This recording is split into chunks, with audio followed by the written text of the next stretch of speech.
Hi, everyone. Welcome to our session today, Enlisting Support for HR Initiatives. My name is Kaylee Hansen. I am the Marketing Campaigns Manager here at GoCo, and I'm so excited to be joined by Deb today for this presentation. To get started, I see people rolling in. Why don't we share where we're tuning in from in the chat? So I am in Dallas, Fort Worth, Texas, and Deb and I were just talking about the beautiful fall weather that's coming in. Oh, I see another Dallas, Texas. So you can probably feel me on loving this cooler weather we're getting. Deb, what about you? Where are you live from? Well, I just saw somebody pop in from St. Louis, Missouri. I'm on the other side of the state in Kansas City, Missouri. So got the Midwest Central Time Zone pretty well covered here, although I see some other ones too. Exactly. We have people from all over today. We are so thankful that you're taking an hour out of your day to be with us. Just a couple housekeeping things. I wanted to let everyone know that I will be sending the recording and the slides after the presentation. I will also send the slides here in just a bit in the chat so you can access those and follow along throughout the presentation. If you have any questions that you want to bring up during the webinar today, you can just pop them into that Q&A in the Zoom, and we will get to those when we're able to. And we are just so excited for everyone to be here today. Towards the end of the presentation, I'll share a little bit about GoCo as well as the SHRM and HRCI codes for everyone for tuning in today. So be on the lookout for those. And now that we kind of have the numbers leveling out a little bit, Deb, do you want to take over? You got it. Kaylee, first of all, thank you. There's a lot of unsung hero stuff that goes on behind the scenes to make something like this happen. So just really, really appreciate you and GoCo putting this together for us today. Yeah, keep it coming. For those who haven't told us where they are, I'm so enjoying seeing people from everywhere. I got to tell you, as we're opening up here for a very, very meaty subject, I'm going to move fast. Put your questions in the Q&A and we'll get to those at the end as best we can. But you're always welcome to email me. We can talk offline if I don't get to something. So there's my email address. Please take it down. It's also in the slides that you're going to take advantage of. There's a lot packed into the slides, and I won't talk about every single question that I'm giving you that'll be helpful to you in the future. So I know you're going to want those slides today. Oh, here's something that you probably never hear very often in presentations and webinars. Please get your phone handy. We're going to do some interactive type stuff. The chat in Zoom works. The interactive tool that we're going to use is called Mentimeter. So if you've never used it, I think that you'll like it. If you have used it, then help everybody out. Play along. We're going to make word clouds together and do all sorts of things. That's me on screen. Probably the only thing you need to know for today's purposes is that I'm an executive coach and a consultant to HR. Love working with folks in HR. And what I'll be bringing you today, though, is all research-based. If I don't have evidence to back up something that I'm saying, I will tell you, this is just a Deb thing. So you can decide from there. All right, so you've got your phone handy. Now, this thing called Mentimeter, we're just going to be using it as menti.com. That's our access for being able to participate together. So you can either scan the QR code here, or on this slide or any slide, anytime you want to come back to it, if you don't keep it open, you'll just go to menti.com and you'll input this code. It's our code for the whole session, 6435 2552. Up there at the top of the screen, and also Kaylee's put it in the chat for us, that's going to tell you how to interact, and I'll keep it as a reminder. Any of our interactive slides will have that code for you at the top. But if you come in once, you're in for good. Now, I see that we have about 163 participants, and some of you have found the thumbs up and the hearts. Awesome. Lower right-hand corner on all slides. That's another way you can give me some feedback. But out of those 166 participants now, let's see how close we can get to 100% participation. I'm going to ask you to learn about Mentimeter, master Mentimeter, just by telling me out of these choices, which one's your favorite. All you got to do is tap the button and then push submit, and you will have mastered Mentimeter. I have some other good news for you about this tool. Everything you say, every vote you make is 100% confidential. Even in the back end, when I download a report, I only know the numbers. I don't know who said what. So your secrets are safe here. We only have 58 responses. I'm looking for 100%. That'd be 172. So keep them coming. I'll leave it up here for a moment because I want you to get familiar with Mentimeter. As I said, we're going to do something else. I see in the chat, Natalie, you're right. There's no all button. I'm making it a forced choice. Which one of your pumpkin preferences is at least on your mind today? Pick one, even though the others are all good. Kaylee and I were talking about fall, the seasons, and I bet she'd probably like to have that all button too. And I agree, that whipped cream is pretty wimpy, Wick. I agree. We should have more whipped cream. I scrape mine off and eat that first on a pumpkin pie. All right, so we're doing pretty good. We got about a third of the folks responding here. Every time you see a slide where it's interactive, it'll say that at the top. Join us at menti.com, MENTI, and then put in the code 64 35 25 52. Once you're in, you're in. And sweet potato pie, you know what? This was a mistake. We're having this at lunchtime and I came in hungry and now all I can do is think about pumpkin. I'll try to work through it with you. Okay, so to the subject, we're going to start by talking about the elephant in the room stuff. We're going to start by talking about some of the struggles. I imagine you're here because you've probably experienced some of this. Well, let's just do it in the form of a support group here momentarily before we get to the solution.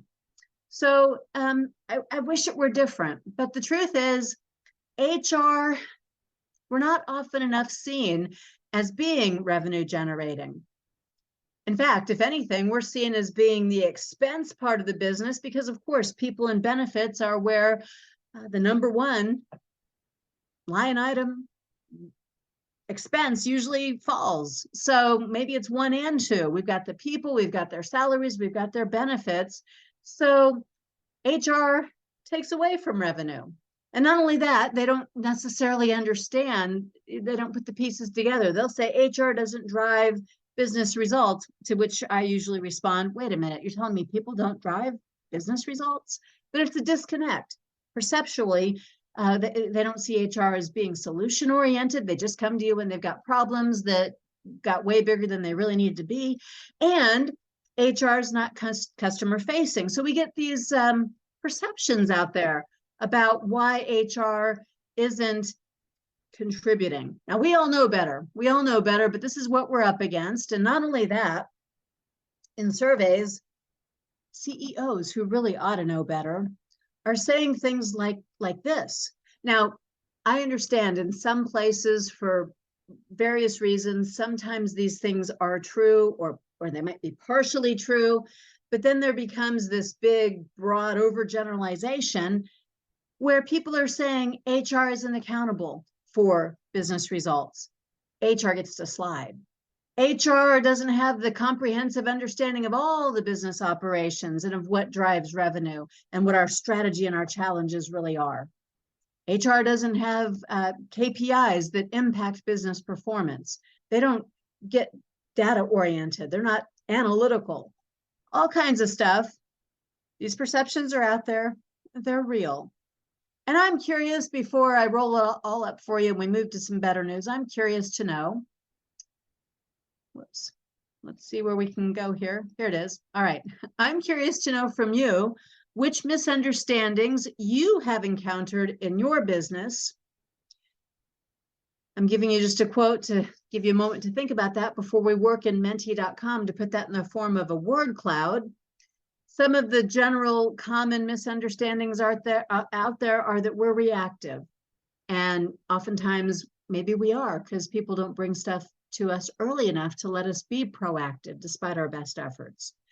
And maybe there's no choice with shrinking staffs and with great pressures. Maybe there are some things that we have to end up camping out on that we'd rather not, related to compliance and compensation and some of the other things that are very urgent and pressing in the day-to-day. But think about that. What is it that you've encountered? What sort of misunderstandings have you encountered? And instead of putting them in the Zoom chat, put them here in Menti. We're going to make a word cloud together. You can put in 3 responses at a time, up to. Click the blue submit button when you're ready for yours to be posted. And just like any word cloud, the things that show up multiple times are going to get bigger and bolder. We're going to end up with a pretty cool graphic that you might want to screenshot by the time we get done here. So go ahead and post those and we'll see what we come up with. After you click submit, if you have more, you can certainly come back in and offer a few more. Remember, we're just having a support group right now, and it's all confidential. I can't tell who says what, but we might as well get the bad news out here first so we know what we're up against. Ooh. I've heard every single one of these. I'm watching our list. Administrative only. Some of these you have to look at, and you'll see them in a couple of different places, a few different ways. Oh, anyone can do HR. I heard that from an executive coaching client this morning, and I about went ballistic. No, you can't just promote somebody who doesn't have enough other work to do, or someone who's not doing well in some other functional area. All right, so I still see a few responses in the Zoom chat. I want to encourage you to put them over here in menti.com. Top of the screen is where you find out how to access that. You just go to menti, menti.com, and then use the code 6435-2552. Then you'll be here with all of us. And our massive word cloud that we're building will include your responses there too. And we won't be having to go back and forth. Now, the reason I say, even though this is a painful thing to see, the reason I say you might want to get a screenshot when all the movement stops is because I think this is a great tool for being able to open up some discussions within your HR department. Y'all, look at this. This is what we're up against. Or with the other folks in the C-suite. Y'all, this is how people view HR. And what can we do? How are we going to change this? Because it's not working. In most places, it's simply not working for HR to be sidelined or minimized in these ways. So much for the entire organization is being lost. Opportunities are being overlooked because of all these words that you're putting on screen. And I can see there's lots of energy around this. This is a massive word cloud, and I love it. Okay, now while you're thinking about that, we're not going to stay here in this support group. We're just gonna get it all out here because this is the elephant in the room. But I know there are differences that you are trying to make, real differences, meaningful differences that you're trying to make in the businesses where you work. And so the majority of today's session, we're going to get there. We're going to spend time talking about, well, how do you do it? How do you get to a place where the C-suite and the managers and the employees see HR differently than they do today? Differently enough that when you have ideas and initiatives, people take them seriously and they're willing to back you up. So last call, menti.com, menti.com.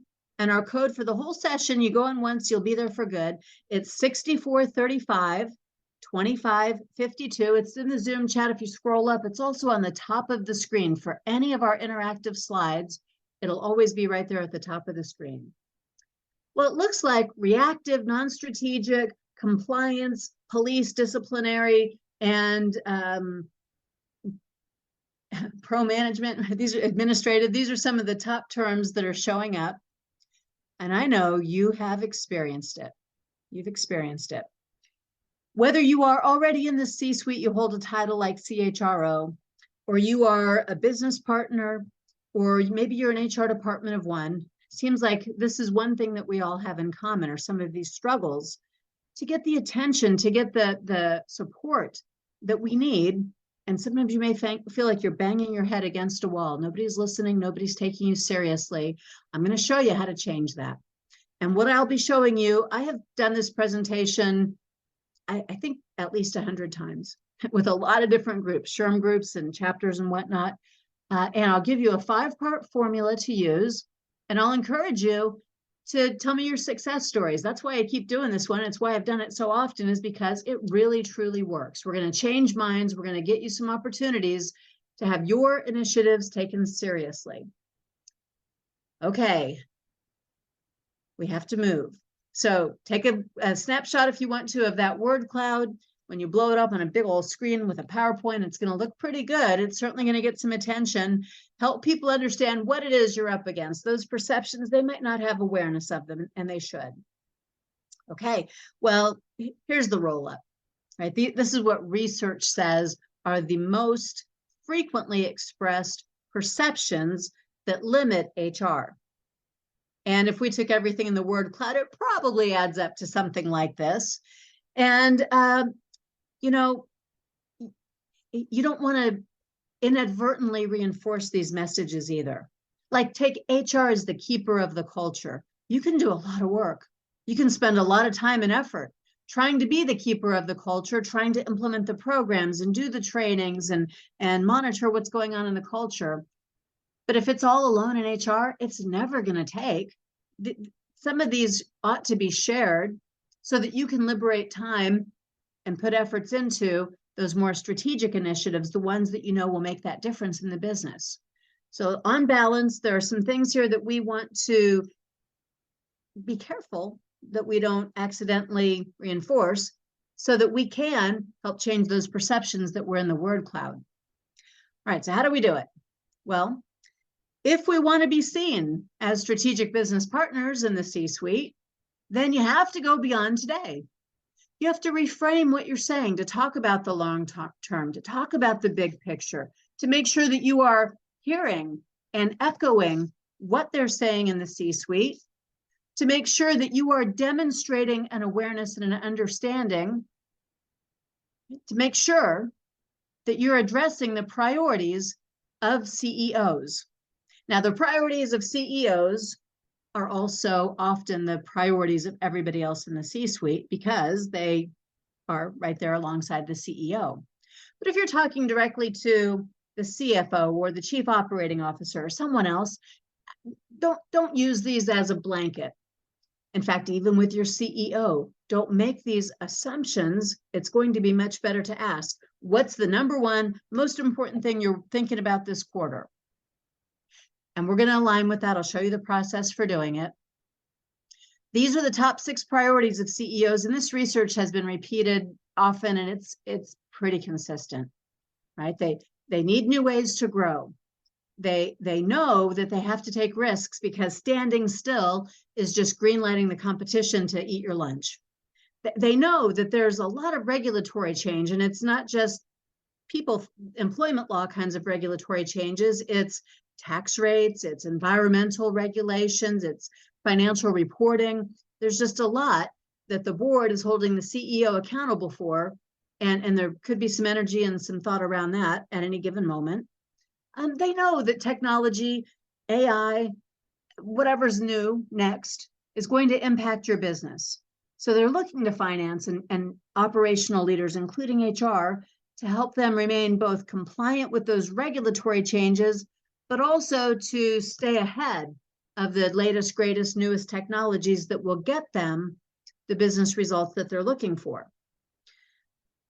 Not only that, they're pursuing innovation, right? Transformational innovation, it's a high priority, and yet there's resistance to change and complacency and infatuation with the status quo that makes it difficult, really difficult, to be able to move ahead. Now, there's a question. Is this list in order of priority? The answer is no.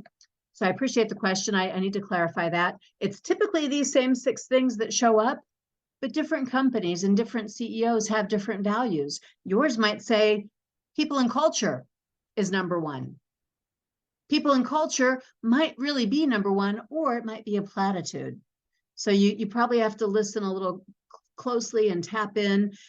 Whatever the board, the stakeholders, the shareholders, the people in the C-suite, whatever they're talking about the most, that's the priority. And we have to listen, we have to get there with them and find out what it is. I am going to ask you, though, we're on menti.com, and our code, don't forget, is 6435-2552. I'm going to ask you, it's up top of the screen if you need it, to tell me about you.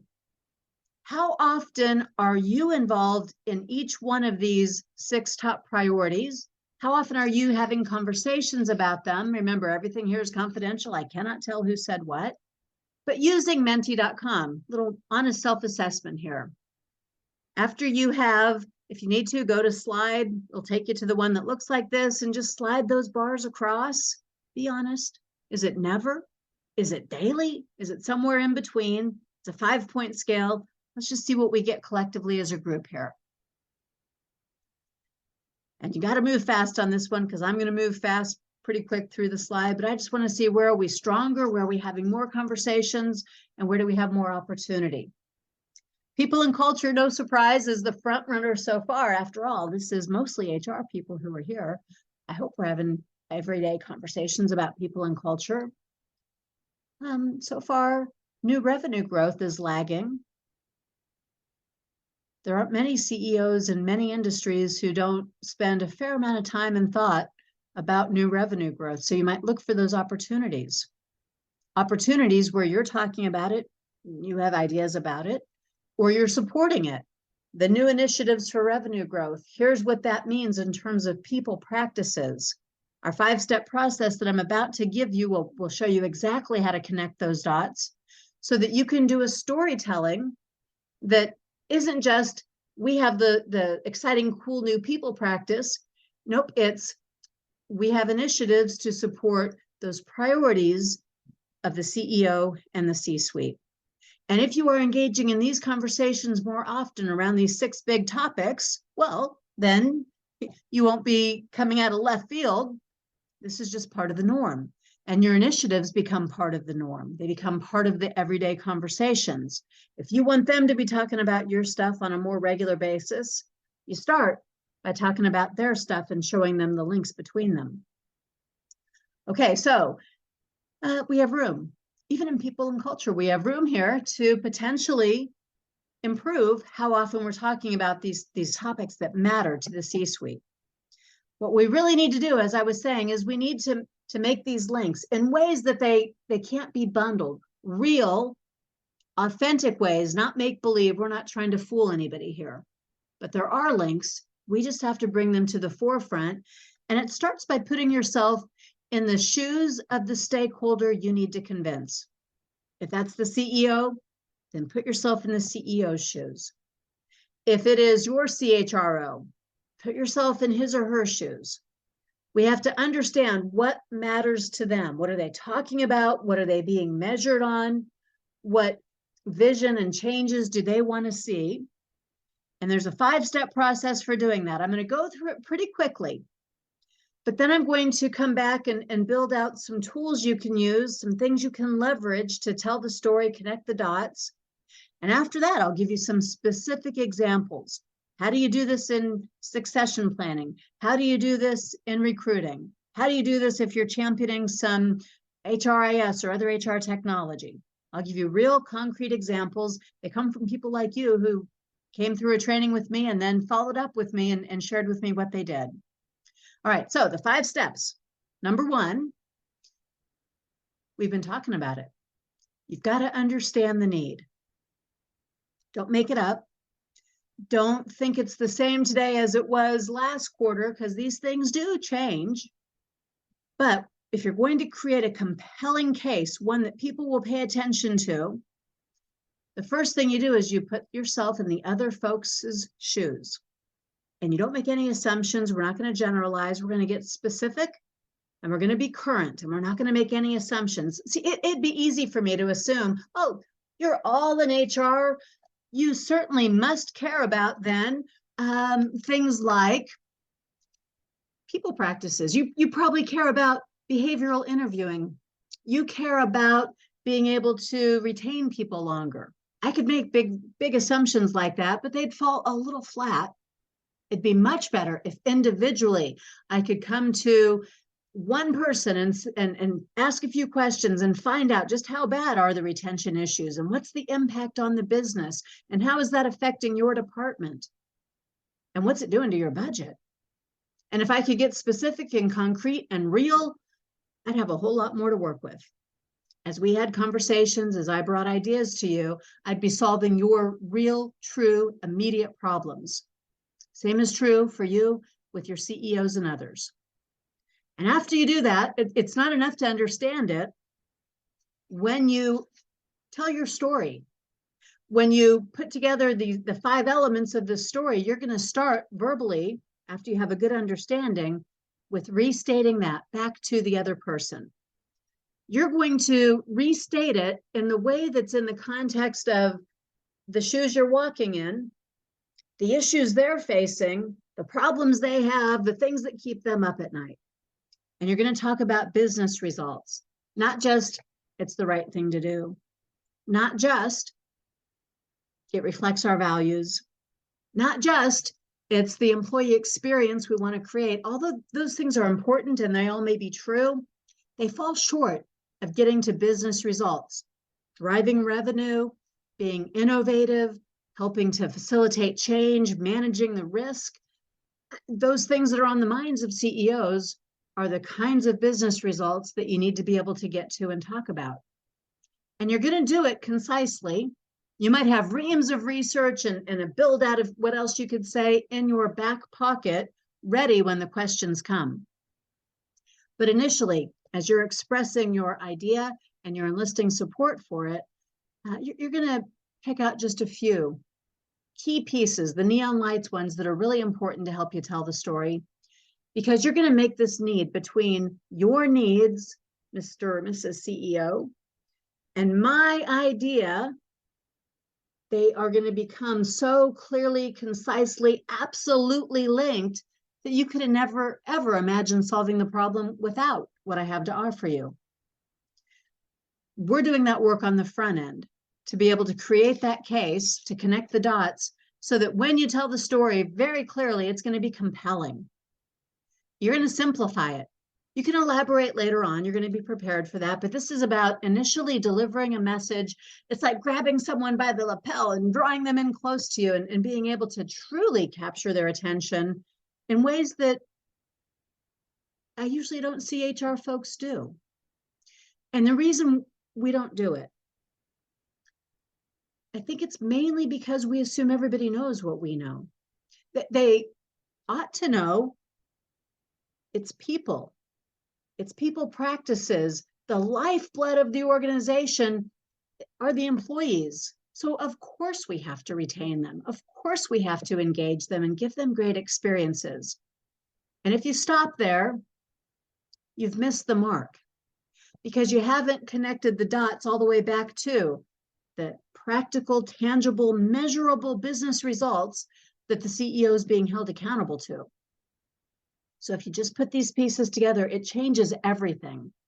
And you're probably this close and not quite realizing that you have to fill in the blank because other people won't do it for you. So we're going to edit, we're going to tell a compelling story, and we're going to end up by a little personalizing the why. See, chances are you already have stockpiles of data and proof, and maybe you're overplaying those. You might be able to, let's take leadership development, for example. You know why it matters. You see the gaps. You know the cost on your business of not developing future leaders every single time you have to go out and recruit from outside your organization, for example. But you can't seem to get anybody else. They head bob, yeah, that's important. But when it comes time to create the budget, it either gets axed or it never really quite made the last pass of the budget. And so you're left knowing there's a gap and having to deal with it. And if you could just personalize the why. Here's why I'm advocating hard for leadership development to stay in the budget. Here's why it matters to this organization. And C-suite folks, here's why it matters to you. And personal means that you know, not just the generalities, not just the research, but you know those people. You know the things that matter to them. You've heard their stories, you've heard their frustrations, and you're going to put an exclamation point at the end of this presentation you're making that's personal. Now remember, I'm going to give you some examples of all of this. And I also know I'm going at lightning speed. You've got the slides, you've got my email address, I'll give it to you again. And you're going to make sure that when you start practicing with these 5 steps, that in your own situation with the people that you work with, you can do this a little bit more specifically than I'm doing it here in great big generalities. All right, let me ask you about these 5 steps. Oops, there it is. There's our Menti code at the top there, 64352552. We're going to try reloading that slide. Here we go. And hopefully, there it is. All right, it should also be on your device. Out of those 5 steps, Understanding the need is number one. Restating the need is number two. Making clear links, making sure that you're concise and compelling, and personalizing the why. Out of the five, which one do you think you might need to work on the most? What's the gap for you? I cannot see any of the responses. For those who came in late, Menti is this super easy, cool tool that we're using. Access information is on the top, menti.com, 6435-2552. And when you get there, you get to participate in these little polls, but they're all confidential. This is my tribe. As you can already tell, I too have a problem being concise. And sometimes you have to tell the whole story, but more often, what you need to do is tell the headline. Give the big idea linked to what matters to the person you're speaking with. And when you do that, don't worry. They'll have questions. You'll be able to pull out the research. You'll be able to fill in the blanks. You don't have to try to do it all at once because you got 5 minutes on the floor. They gave it to you around the table.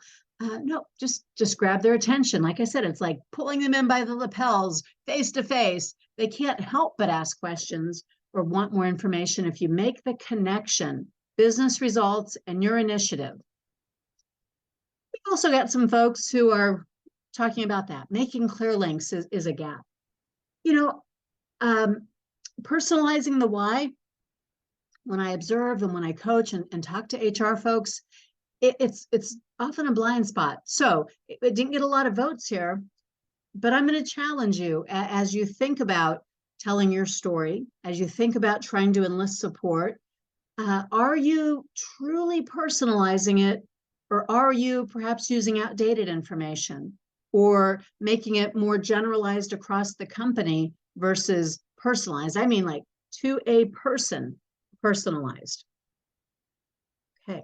Now, I'm going to give you two tools, two really big, important things that you can leverage as you tell the story, as you put together your 5 steps, and then I'll move into some examples. The first big thing, obviously, since business growth and revenue is so frequently measured, and that's what CEOs are often held accountable to first and foremost, even in nonprofits, right? We've got to raise money. So whatever financial means in your work, we ought to be able to quantify that more often. There's huge turnover, let's say, in your organization. And that means everybody's feeling a little burned out. We're very stressed out. Managers are doing frontline work. People can see all of these symptoms. But have you quantified the cost? The cost of every single open position, the cost of all of that recruiting that has to be done, and all of that time spent in interviewing and employee selection and onboarding and ramp up time. There are numbers that you can attach to that, and numbers get the attention of the C-suite. So what could you be saving if you had a tool for retention? How much money could you save? Quantify it. Don't let people minimize it because they don't understand the full impact or the full story. When you talk in numbers, you have a better chance of getting people's attention. So it would sound something like this. We need to talk about retention. By my estimates, we could be saving this organization $ number if only we were to adopt this initiative. And now you've got people's attention. If nothing else, they're going to ask you, really, how do you figure it could be that much? How is that possible? And now you have an opportunity to walk them through and help them understand it.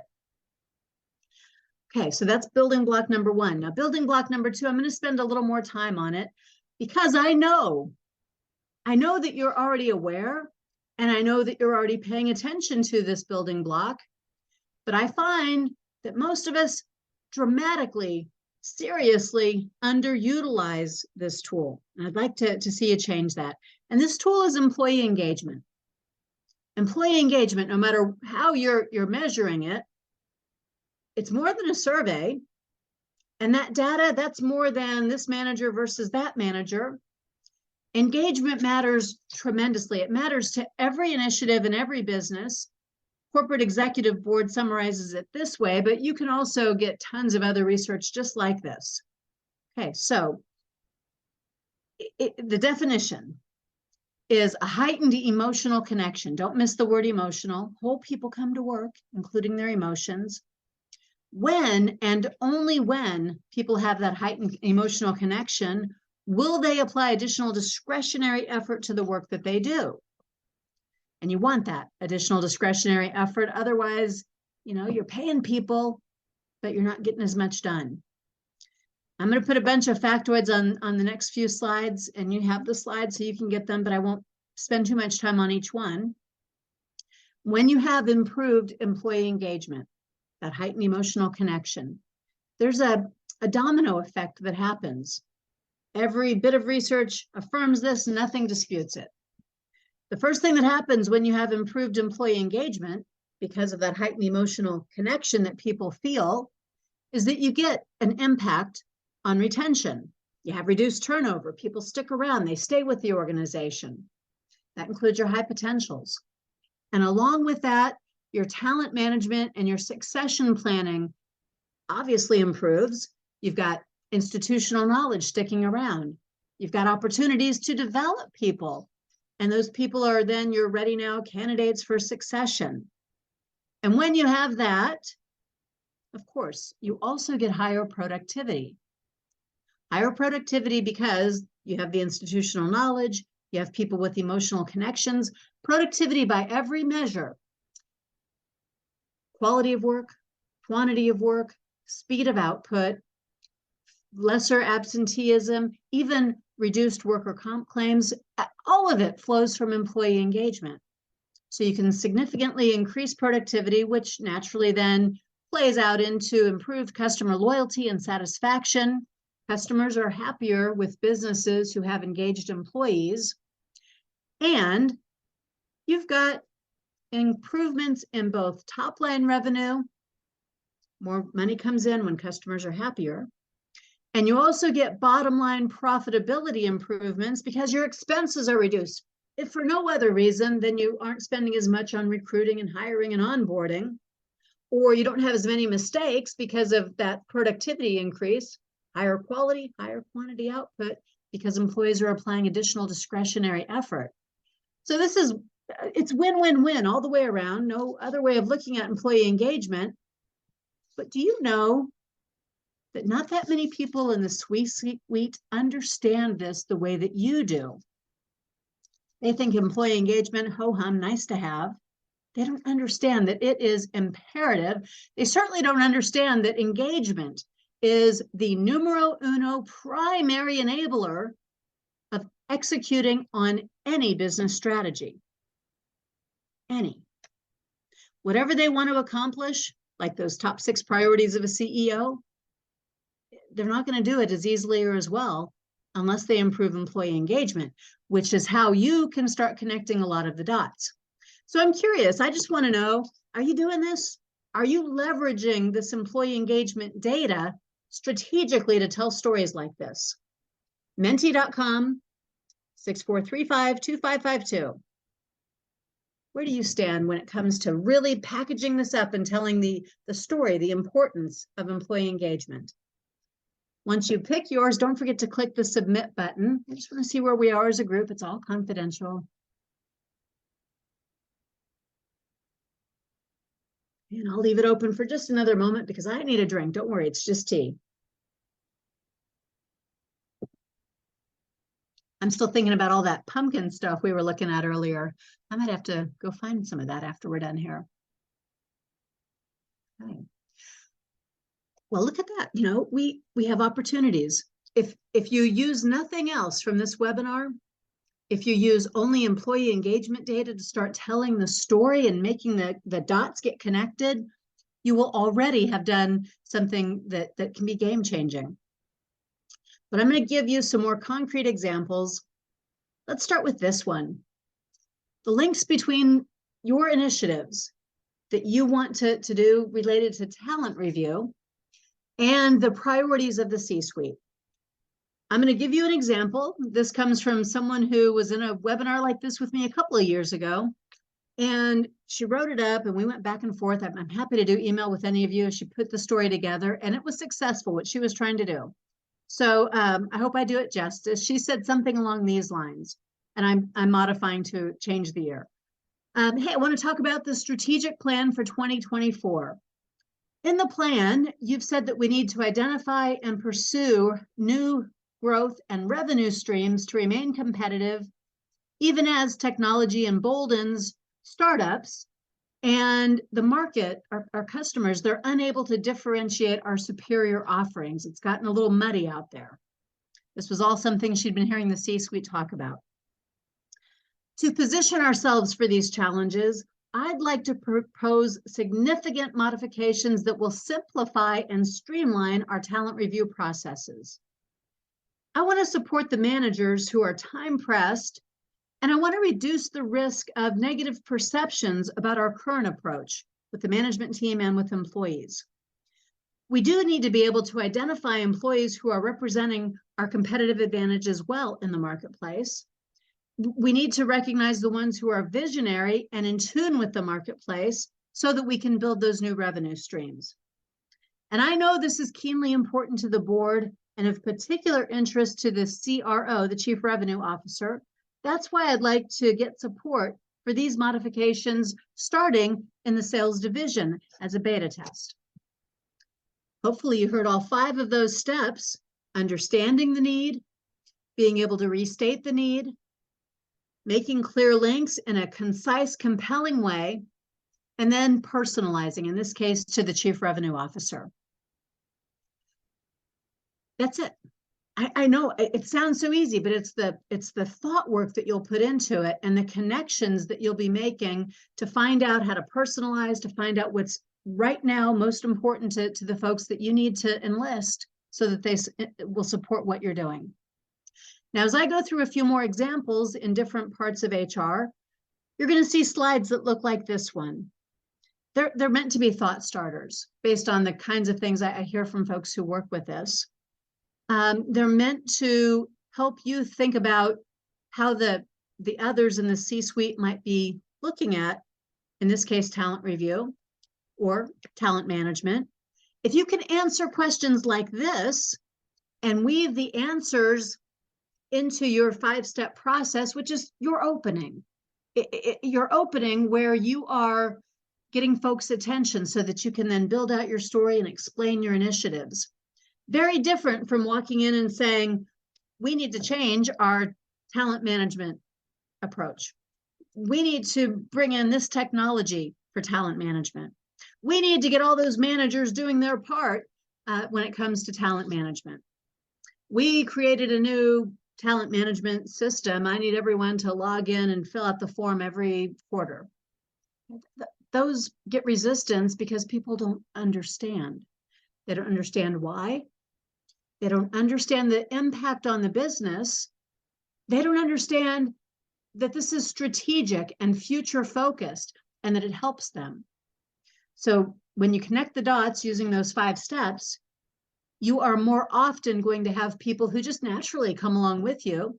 You're going to get executive sponsorship and the downward pressure and the socialization of these ideas that'll help your initiatives to be more successful.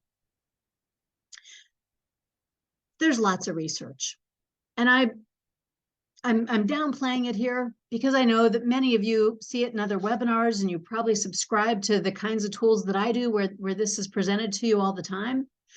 But just like we played with employee engagement or with financial metrics, I want you to, every time you look at research like this, like what I have on screen, think about it in terms of what does this mean to our business, to our C-suite? How can I leverage this kind of research to tell the story? You might use pieces of it in that initial opening, but you'll have lots of it in your back pocket to continually build your story, to answer the questions that come at you, to reinforce and build momentum and later recharge people as maybe the initiative wanes, like all initiatives do. So stock yourself up with research, but don't use it as everybody should just understand it on their own. They won't. Use it as part of your narrative, part of how you build out your story. But instead of making this front and center, make the personalized aspect of it. What matters to this person or group and why? That should be the centerpiece. So let's talk about succession planning. Remember, I said that employee engagement is one thing you definitely want to be leveraging. This example includes some of that. You can link employee engagement to just about any initiative, anything that you want to do that relates to people practices, and you can weave it into your narrative. So this is a shorter example. It goes something like this. I heard you express a desire to start getting more ready now candidates for the senior executive team. You know, it all starts with employee engagement. Employee engagement is how we get employee retention. That's how we get institutional knowledge, and that's how we develop ready now candidates instead of seeing them leave and go to our competitors. If we truly, really do want to start filling seats from within this organization, we can't do it without a strategy for engaging and retaining employees. And for you, as you begin retirement planning, you've been talking about that a lot lately. Let me help you. I want to formalize the succession plan, but it's not just about the people who are in this organization and ready to take jobs like yours right now. This is a longer term build, and it starts with every employee being more engaged. That's where we need to spend our time and effort. So it's a story, and it weaves those pieces together. It's not just HR speak, it's C-suite speak, personalized to the individual, whoever it is that you want to enlist the support from. Learning and development. I wonder if we have any folks here from learning and development. I suspect we do. You've asked us to improve retention rates in the organization. We know from exit interviews and the employee engagement survey that we're not offering enough developmental opportunities here. It's one of the reasons people give us when they leave, one of the reasons they give us that they're leaving. So what we'd like to see happening is that we teach managers to make learning and development part of the job, part of their job, and that we properly highlight the opportunities that are already out there. We shouldn't be making people feel like they have to go to training. We should be positioning the training we offer as a learning and development opportunity. The other thing that we believe we ought to do is measure retention as an indicator of L&D effectiveness. Now, there are many, many good reasons, and there's a lot of research to support this, but one of the main things that we know would result here is that we'd be reducing the strain on the executive ranks, because right now, as you've all told me, you're doing work that you believe the management team ought to be doing. And so we need to push that down to them. We need to teach them. We're going to start with giving them some training around how to appreciate and how to feature learning and development. It's the whole story. So I love Ted's question here. I'm going to go ahead and take it. It sounds like I'm assuming that the C-suite is out of touch. Let me tell you where I'm coming from, Ted. It's in the research that we presented at the beginning of the webinar. It's in just about every anecdote that most of you could probably tell. I say that just based on your word cloud. It's epidemic. Certainly, it might not be every single organization, every single time, every single executive, no. But by and large, this is the big disconnect between HR and C-suite folks. We have different priorities, and we're like two ships passing in the night. I don't mean an indictment on the C-suite. What I mean instead is I'd rather see us overdo it. I'd rather see us over-explaining too often, too fundamentally, than assuming they do know and missing the mark, not connecting the dots the way that we could and probably should. And as an executive coach, I talk to the C-suite, I talk to folks in HR, and I see it far more often than I see the opposite. But thank you for checking me on that, because I did not mean it to be everybody every time. All right, I'm going to do just one more because we do have some questions coming in and I want to leave time for them. Total rewards. How do you make the link between your total rewards initiatives and the plans that you'd like to put in motion versus the strategic initiatives or the priorities that might be on the minds of the folks in the C-suite or the managers or whoever it is that you intend to enlist? This applies everywhere, not just the C-suite. This is from someone who I worked with because I think they were attracted to my business name. My business name is People First Productivity Solutions. We've been in business for about 18 years, and they had adopted a value of people first in more recent years. And so we worked through this, and this is what they ended up putting together. Because we have a corporate value of people first that we all agree hasn't been fully reflected in our people practices, and because we have some unfavorable reviews on Glassdoor, I want to tackle this by trying to create clarity. I believe we need clarity across the entire organization to develop a consistent compensation philosophy that includes job bands and levels and helps people to understand that we are in the mid to upper tiers in comparison to others in this region for our industry. We could be increasing engagement, productivity, and retention if we only would reduce some of this negativity and some of these unfair assumptions by creating more transparency. I also think we'd be keeping people more focused on their work if we demonstrated that we had heard their concerns and genuinely considered them through our efforts to be transparent and through our demonstration that we are going to put people first by listening and responding to what people are concerned about. So any situation probably has room for a little more storytelling, for a little more opportunity to personalize the why, for a little more opportunity to enlist executive sponsorship and support. Don't worry, you're getting these all in the slides that you've got. I just want to do a little wrap up. You have all kinds of things you could be making links to: your own vision, your mission, your values, your strat plan. Don't assume everybody else is going to fill in those blanks, and understand how those pieces fit together. When you represent that you understand and that you're doing that work, you instantly are going to be seen as more strategic. And when you talk about the impact on stakeholders, the board, the C-suite, the management team, employees, when you're looking at it from all those perspective and angles, people will be less resistant. They'll be a whole lot less likely to think that you HR is out of touch. And of course, probably goes without saying, but we ought to more often be talking as we, not as the business and HR, the business and the employees. Nope.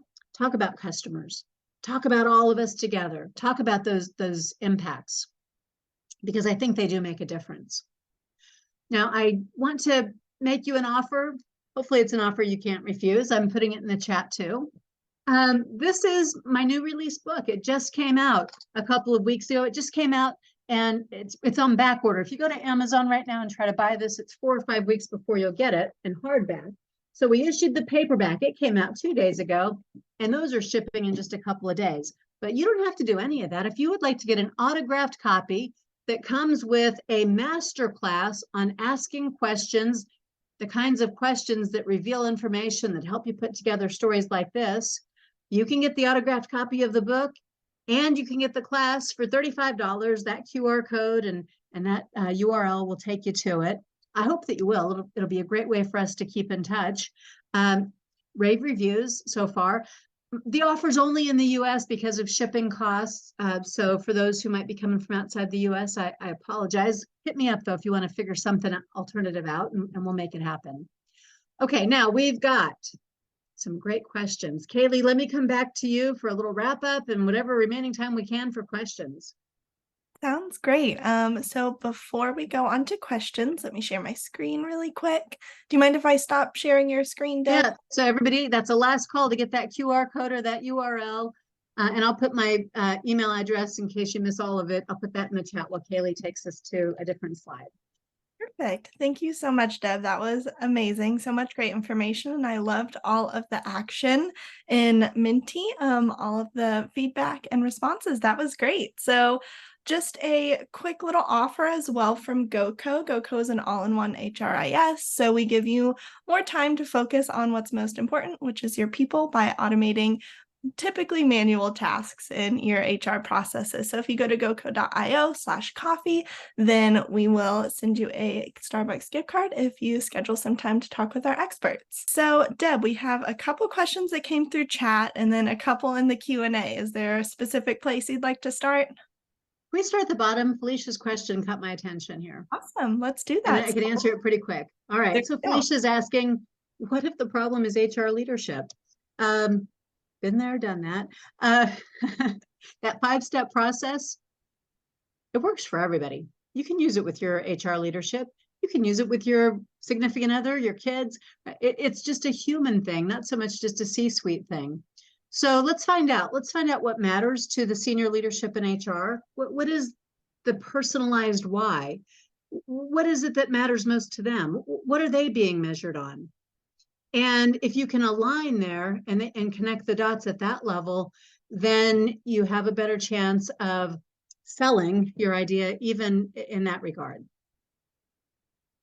Amazing. Thank you so much. A question that came in through the chat was, what other ways is quantifying accessible when the structure is broken? I thought that was interesting. And so I wanted to see what your thoughts were on that.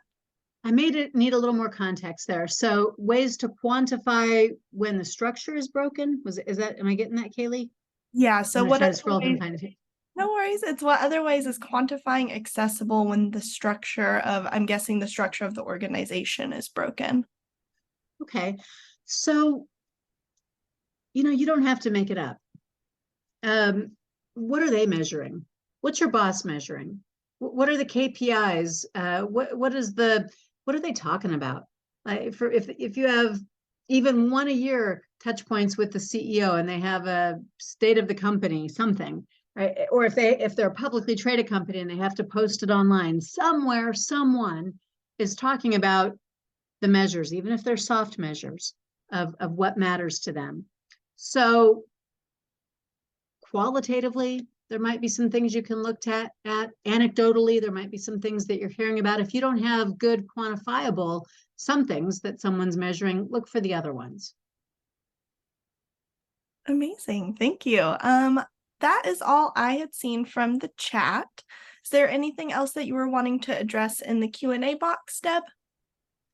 Well, Ted's asking a couple questions. I'm not sure I entirely understand them, Ted. So, give me something else in the chat if I don't quite get there. Have we been chosen as yes people? Sometimes in HR, sometimes people get chosen because they're nice.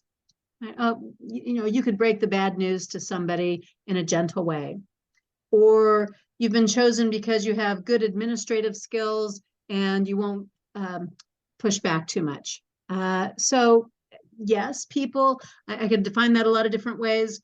The truth is you've got people who are selected into all kinds of roles, perhaps for the wrong reasons. And I would encourage you, if you are a yes person, and if you feel like you've been chosen into your job as a yes person, be a yes person. Yes, I want to help you achieve those things that matter to you. Yes, I'm here to be your right hand. Yes, I'm here to make sure that we are responsible fiscally and with the initiatives that I champion. I mean, these are all kindnesses that you do for the people that you work with. And then Ted's other question, are we withholding information? I'm not quite sure where that was coming in. I guess I'll answer it very broadly. I hope not. As we're telling the story, I did say keep some things in your back pocket because you first have to get people's attention. But I don't want them to stay in your back pocket in ways that cause you to be stacking the deck or telling only the pieces that serve your cause. I want you to be well informed and ready to answer the questions, even the questions that challenge what you're offering. So you're not putting it all out there at once, but you're thoughtfully putting together the pieces to get someone's attention and prepared to tell the rest when the time is right. Amazing. Well, thank you so much, Deb. We are right at time. So just want to say thank you again for this amazing webinar from me and from everyone who attended. And to everyone who attended, thank you so much for spending an hour with us today. I hope you got so much great, useful information, and we can't wait to see you again soon. Great. Thank you, Kaylee. Thank you, everybody. Take care. Bye. Have a great day. You too.